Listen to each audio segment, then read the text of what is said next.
1, silakan tenda 4, nomor 31, 31. Nomor 228, 229, 220.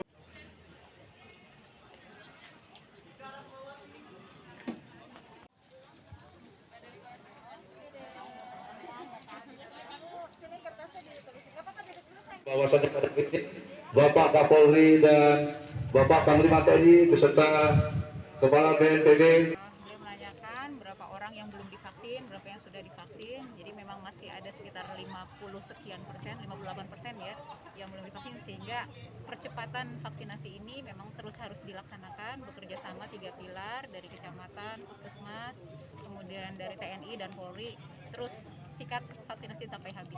Ada catatan-catatan nggak Bu yang diberikan oleh Panglima dan Kapolri dan dalam tinjauannya ke sini Bu?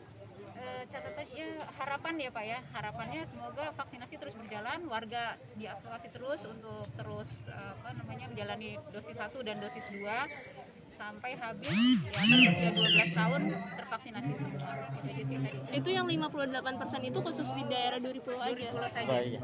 Kalau yang anak-anak ada berapa Bu total hari ini? Total hari ini anak-anak 100 orang. Kalau untuk target dari adanya gerai vaksin keliling ini di wilayah Duri-Pulo itu berapa masyarakat yang divaksin? Bagaimana? Target vaksin. Target vaksin keliling kami per hari 300. Kemudian untuk target Duri-Pulo sendiri itu yang memenuhi syarat untuk yang harus tervaksin itu harusnya 20.154 orang untuk wilayah Duri-Pulo saja. Ya. Dan sekarang yang sudah tervaksin 8.629, kurang lebih 42% sudah tervaksin. Dan ini akan berlangsung sampai kapan, Mbak? Ya, seperti tadi Bu Dokter sampaikan, Sampai tuntas. intinya bagaimana wilayah Duri-Pulo ini bisa tuntas semua warga. Alasannya apa sih Bang dipilih wilayah Duri-Pulo di sini gitu? Pak Camat. Kenapa Camat mungkin? Ya, ini kan menjadi bagian kawasan padat penduduk yang mungkin dengan mendekatkan layanan vaksin di kawasan ini mudah mereka datang ke vaksin. Ke lokasi vaksin ini kan vaksin dinamis. Di beberapa vaksin lain pun memang ada sentranya, tapi ini akan lebih dekat sehingga target satu hari 300 sampai 400 itu bisa terpenuhi. Jadi mudah mereka datang ke sini, tidak perlu kendaraan ke sini. Perumahannya kan rata-rata di belakang sini mereka, jadi mereka cukup datang ke sini, jalan kaki pun sudah sampai di lokasi. Jadi memudahkan mereka. Kalau antusiasme warga gimana Pak Camat? Oh, sangat-sangat tinggi. Ini sudah hari yang ke-7 saja, rata-rata 300 sampai 400-an dalam satu hari. Kalau mau dilepas ya lebih.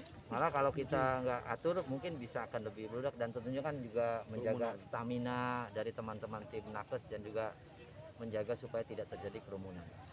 Itu cara mensosialisasikan ke masyarakatnya gimana Pak? Terus ya kami masif dengan teman-teman dari Babinsa, Babin Kamtipmas, kemudian tokoh-tokoh masyarakat, ya lembaga-lembaga kemasyarakatan pada tingkat RT RW secara masif mereka semua mengajak. Dan sekarang sudah cukup banyak, sampai dengan hari yang ke-7 ini sudah cukup banyak, rata-rata 300 sampai 400 yang hadir. Vaksinasi indikatornya itu. Vaksinasi ini berbanding dengan penambahan laju Covid nggak sih Pak, atau gimana Pak? Mampu menekan selama ini di wilayah Gambir dan sekitarnya gitu? Kalau dalam kasus nih, Bu Dokter. Karena penekanan laju COVID, kalau berdasarkan vaksinasi kita belum mencapai herd immunity ya. Kan herd immunity kalau sudah 85%, sekarang saja masih baru 42% di wilayah kawasan Duri-Pulo, sehingga belum bisa secara signifikan berpengaruh antara vaksin dengan, tapi kita kejar sampai 80%. Dengan itu diharapkan jumlah kasus akan segera menurun. Jadi tetap yang sudah vaksin harus tetap jaga protokol kesehatan. Angka positifnya apakah berkurang Bu atau gimana? Dibandingkan dengan minggu lalu berkurang sekitar 20%. Jangan lupa subscribe ya.